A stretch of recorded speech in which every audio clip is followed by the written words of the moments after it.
Halo, assalamualaikum, selamat pagi, selamat siang, dan selamat malam. Apa kabar bangsa Indonesia di seluruh Nusantara? Pada kali ini kita akan membahas sebuah tema dengan nyali Jokowi memang gede. BLBI akan diusut lagi dan banyak yang gerah. Pada bulan Juni 2021, pemerintah resmi membentuk Satuan Tugas Penanganan Hak Tagih Negara Dana Bantuan Likuiditas Bank BLBI. Ini buntut dari BLBI yang menyebabkan kerugian negara. Pembentukan Satgas ini adalah tindak lanjut dari keputusan Presiden Kepres nomor 6 tahun 2021. Satgas ini dibentuk untuk menagih utang sebesar 110 triliun lebih dari para obligor atau debitur yang terlibat dalam kasus BLBI pada tahun 1997 hingga 1998. Tidak butuh waktu lama, Satgas BLBI mulai menyita aset-aset para obligor dan debitur penerima BLBI. Menku Sri Mulyani mengatakan, aset-aset yang disita adalah aset tanah dan bangunan di 4 tempat berbeda. Total ada 49 bidang tanah dengan luas mencapai 5,29 juta meter persegi tersebar di Medan, Pekanbaru, Bogor, dan Karawaci, Tangerang. Dan aset tersebut sekarang telah menjadi milik negara. Pemerintah juga menyita aset properti yang berada di lingkungan Lipo Karawaci dengan luasan sekitar 25 hektar. Alasan pemerintah mengejar para obligor dan debitur BLBI adalah karena sampai saat ini negara masih menanggung utang pokok dan beban bunga dari BLBI tahun 98 silam. Kejadian ini sudah lama, lebih dari 20 tahun yang lalu, tapi negara masih menanggung biaya tersebut. Biaya tersebut yang kemudian berusaha diatasi pemerintah untuk meminimalkan atau dikurangi, yaitu dengan melakukan negosiasi dengan para obligor dan debitur untuk membayarnya kembali.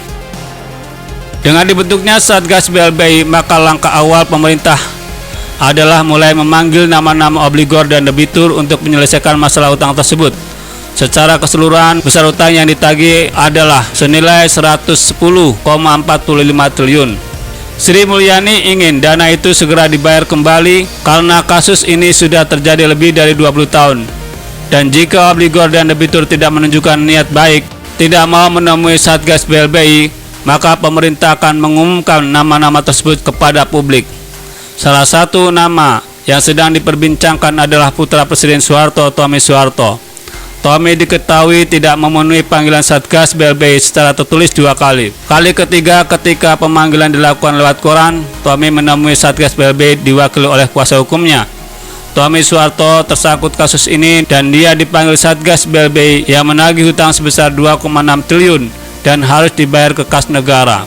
Sebenarnya kasus BLBI ini sangat rumit, masif, dan banyak yang sudah pesimis kasus ini bakal diusut hingga tuntas.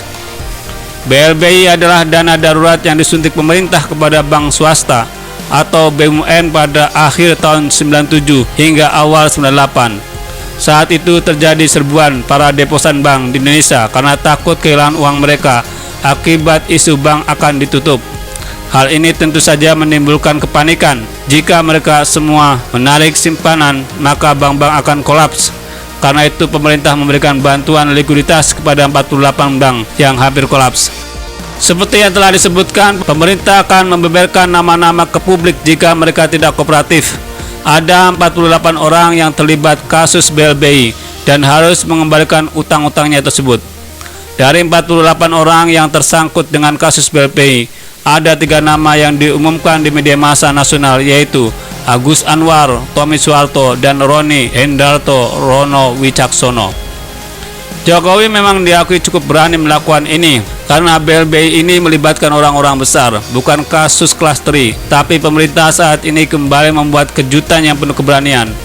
Pantas saja pemerintah selama beberapa tahun belakangan ini terus diengrong-rong dan diganggu, bukan hanya yang terlibat BLBI, tapi banyak pihak yang merasa gerah dengan manuver pemerintah yang dianggap sangat berani.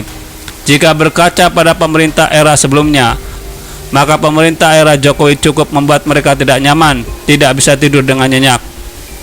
Dan Jokowi tidak main-main soal ini. Jokowi bahkan memberikan tenggat waktu hingga Desember 2023 untuk menyelesaikan masalah ini. 2 tahun lebih, ini buktinya nyali Jokowi sangat besar. Nah, kira-kira bagaimana menurut Anda? Silahkan ketik kolom komentar di bawah dan jangan lupa subscribe channel ini. Terima kasih.